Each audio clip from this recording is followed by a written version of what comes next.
Vanakkam, sir. Ji, vanakkam. National Youth Parliament. How was the event went, sir? Well, the event was a extravagant success. The Bharatiya Janata Yuva Morcha, which is the youth wing of the BJP, it has always believed in how to improve the skills of our karyakartas, especially when it comes to how to speak and communicate more effectively, how to think critically about issues, how to connect with people, and how to take forward the work done by the government under the leadership of our Prime Minister Narendra Modi ji. We have taken a series of different initiatives to undertake this. One of them that we started today as a national program in Tamil Nadu in SRM University, Chennai, happens to be the National Youth Parliament. It has been a big success because of the massive participation that we have received. We witnessed more than 150 participants nationally from 34 states and union territories. In a way, from Sikkim to Ladakh, Lakshadweep to Andaman Nicobar, Kerala to Nagaland, Gujarat to Telangana. Every state, every union territory was mostly covered. So when so many different people, when so many diverse participants, they come together, there is a lot of learning that happens. And this is our particular effort, that our participants, they understand how to structurally discuss issues, how to learn about parliamentary procedures, and how to improve the overall articulation skills. At the same time, a lot of our senior leaders, starting from our BJP National President, Shri Jagat Prakash Nadda ji, inaugurated the Parliament as well as the Assembly. At the same time, our National General Secretary, Shri Tarun Chugh ji, and the entire event organized under the leadership of Shri Tejasvi Surya ji, who is our National President, Annamalai ji, who is the State President of BJP, and the Yuva President of Yuva Morcha of Tamil Nadu, Shri Ramesh Shivaji, were present. So because of this, lot of leaders who came and shared their experience in party, in parliament, how to articulate about issues, the participants got to hear and understand of various perspectives. I am very sure that this is an experience that they will cherish over their lifetime. And at the same time, the people that they have met, the fellow karyakartas they have met, there would be a lot of friendships that will prosper in terms of understanding each other's state's diversity, and this will further strengthen our party, the work that we are doing to take forward the message of Shri Narendra Modi ji, and it will help strengthen the overall democracy in the country and especially in the state of Tamil Nadu. So, conducting a youth parliament like this in national level with all the state participants are participating in that, is this a filtration for process for future MPs? Well, more than filtration, the idea is how to really give a training platform to all different karyakartas coming from state who have been involved very thoroughly in the work of Yuva Morcha.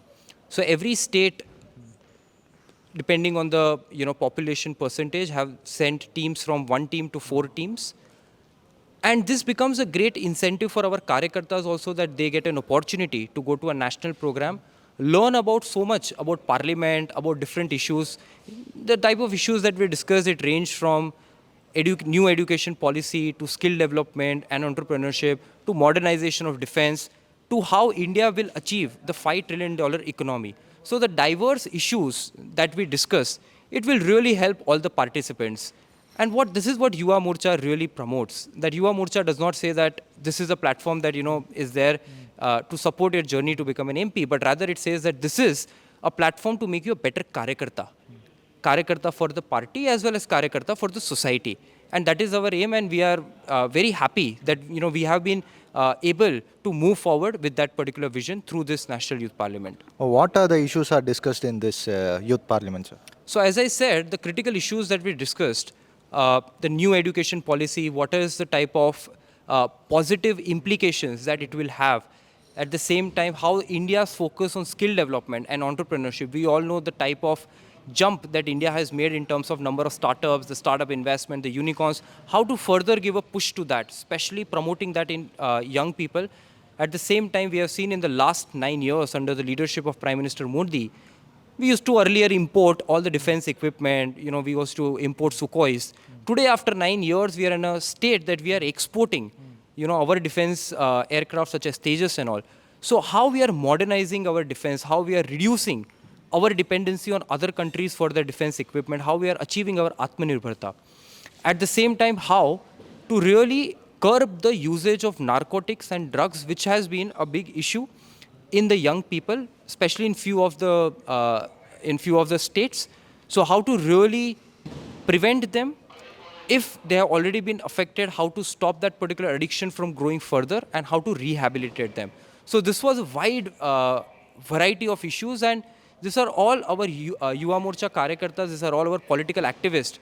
So when they come and when they talk about this particular issue in the intersection of policy and politics, it is going to create a massive impact in their particular own individual thinking, as well as the next steps that they will be taking forward. Being in policy and research committee, have you addressed the unemployment of the state? What are the policy changes you have get in that? Well, if you look at the overall approach of the central government, and you will see a lot of it, that has been also discussed in the budget, how we are moving to the next generation of skilling. We are doing digital skilling. We have now come up with the new PM Kaushal Vikas Yojana 4.0. The idea is to collaborate more strongly with the industries and understand what are the skills that they actually require and co-create curriculum for skill development with them. At the same time, the entrepreneurial boost, Startup India, Stand Up India, the ease of doing business, that has massively impacted millions of young people in such a positive manner that today, if you look at some of the heroes, they are now startup entrepreneurs. There are new shows, there are new stories which have been written. So this gives a new sort of a hope to a lot of people in the society. And that is the message, that is the type of work that has been channelized because of the efforts done by the Narendra Modi ji government. So the idea is that not only about how to become job seekers, but how to become job creators. So that has been a big boost that has been given to the entrepreneurship through the different incentives that I mentioned. At the same time, I feel that there are various more avenues that the government is already taking up. And because of this particular initiatives, especially in like green economy, if you again look at the budget, a lot of focus has been put on green economy, electric vehicle industry coming up. So this will really create a lot of jobs. And the most important point is the increase that is done in the capital expenditure. Building more bridges, building more flyovers, building more houses through the PM Awas Yojana. So where will we get all this manpower? We'll get it from the young people. So this is going to massively impact the overall employment and also through the skill development, the employability of our young people. As many years there has been an issue, the urban poverty elevation. So what are the policy changes this BJP had done in urban poverty? If you look at our approach, the BJP has fundamentally focused a lot on fixing the basic fundamentals of the standard of living. Today, through the PM Awas Yojana, a family is qualified for getting a pakka house. At the same time, the electrification is now more than 95% across the country. What used to be a sort of a pay and cut mechanism of transferring the scholarship because of the manual process is now completely happening through a direct benefit transfer, which is a DBT platform happening end-to-end through a UPI. So the money that I'm sending from the central government, it is directly reaching the beneficiary. So what the party has really done and what the government under the leadership of Modi ji has done is that they have first of all sealed the leakages that were there in the system. Second is that they have announced a lot of initiatives. One example of that is also Ayushman Bharat. 5 lakh rupee insurance cover for 55 crore citizens, making it the world's largest healthcare program. Now imagine that I do not have to pay for any of the secondary or tertiary disease which I require hospitalization. So think about how much money can I actually save for a family which is undergoing this type of disease.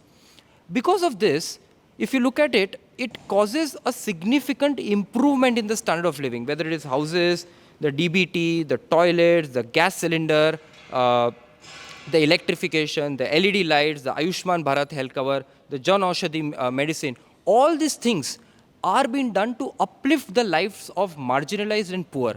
And if you look at the external validation, you will see that even some of the biggest sources like the World Bank has said that India in the last 5 to 6 years has been on the trajectory of moving the largest number of people out of poverty.